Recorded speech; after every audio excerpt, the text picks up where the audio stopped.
So I've built a flattening table similar to commercially available units, and I kind of wanted to give a quick overview of what it is, how I built it, what I like and what I don't like, and a little bit of a demonstration towards the end of the video.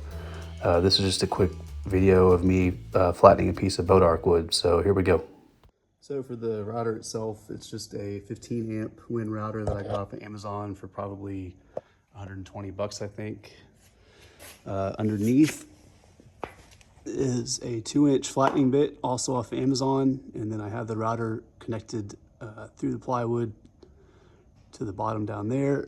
And then also I have the router connected right here, these two.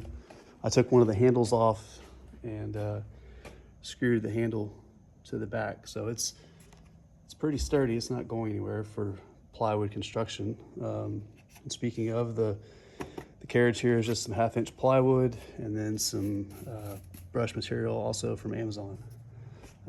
Continuing with the Amazon theme, it moves back and forth on these linear rails here, and then up and down on the same, and then it rolls back and forth on these gate rails, which are on some 1/8-inch angle iron right here. As far as left, right, up, down movement goes, I've got some all thread here welded into a nut, and it's noisy, but you just twist it one way and the other to go back or left and right. And then here goes up and down. I have some dust collection set up for when I have it inside the workshop. It still makes a monumental mess, and I'm trying to figure out ways around that, but I'm gonna go ahead and finish building it. I've got these 2x4s. I'm gonna use some carriage bolts to put down on the cross pieces here as bunks. And also yesterday, I welded these little tabs on the end to keep the trolley from falling off, because that happened the other day because somebody who shall remain nameless was being careless moving it around.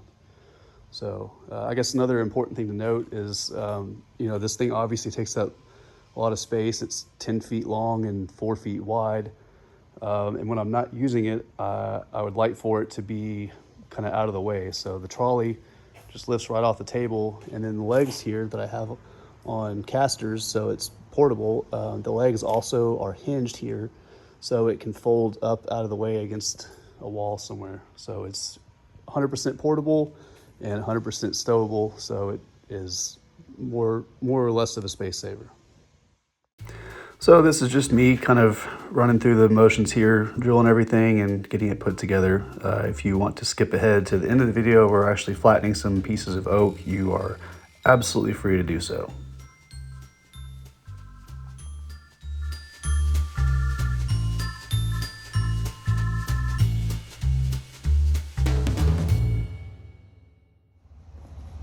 So this one's high by not very much. And then this one's high by just a hair. Probably not even enough to worry about. I mean, it's just a 16th or less. But if we want a slab flattening table to flatten slabs, it's good on this side.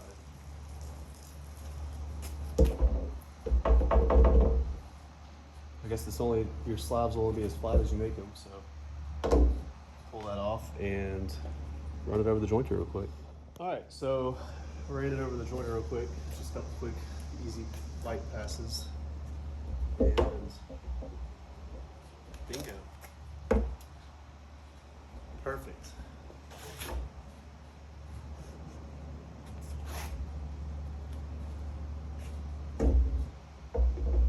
Still just a hair high, but I'm not worried about it.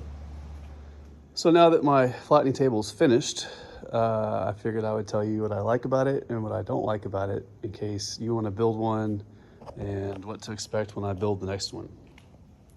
So I've got these 2 pieces of blackjack oak on here that are book matched, and I would love to be able to flatten them side by side at the same time, but I just can't because the table is just not quite wide enough. most of the time that wouldn't be a problem. You're flattening one slab at a time. For whatever silly reason, I decided it would be cool to flatten these at the same time. So I guess the only way around that would be to probably cut the two sides down. Because in this case, I was going to take these, since they're book matched, to make a little coffee table top out of them. So there's that. The width needs to be more. I think my workable cutting width is about 33 inches, and I've got 35 right there. So that's issue number one. Issue number two, the router, you know, it's a 15 amp router. It's only got so much power. I would love to have a 5-inch cutting head, but that's the trade-off of being cheap like I am. Not as big of a deal. The biggest thing that I can't stand about this thing is this all thread here. The threads are way too fine. So if you need to move this thing all the way across the table, you're gonna be cranking on it for about 5 minutes as fast as you can. I think if I build this again, I'll spring for the rod that they sell, like a really coarse threaded rod that goes with these linear rails. So I'll spring for those next time. As far as moving up and down, that fine thread doesn't matter. It's actually better with the fine threads. The one full twist is about 1/16 of an inch, so that's actually perfect. And it doesn't move at all either. So that's about it as far as the review goes. I'll go ahead and shut up and start flattening these things. See here, you can see here that my table is just not quite wide enough to do what I want to do with the two slabs on there side by side. So I've come up with a solution. Since I obviously am not fancy enough to buy a flattening table, I don't also own a Festool track saw. So I decided to use at least part of my brain, and I'm going to put these slabs on the sawmill end up and run the mill down this way, and at least create a rough cut, and then do the same on the other one so that they'll be closer together and able to be put on the jointer, I guess, when I get close to mating them together, and we'll do it that way. But I'm hoping that that gets them close enough together I can flatten them at the same time. So we'll see. I got all set up to start recording everything this morning, and got this part recorded just fine. And then set the camera down to take some other shots and just completely forgot to hit record. So poof, here we are. Everything is all nice and cut now. So back to the flattening table we go.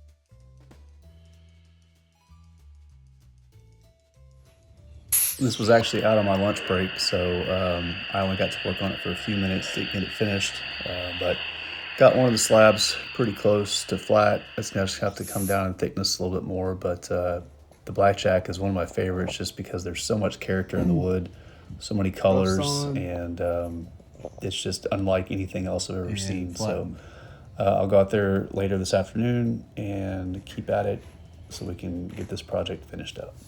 Thanks for stopping by.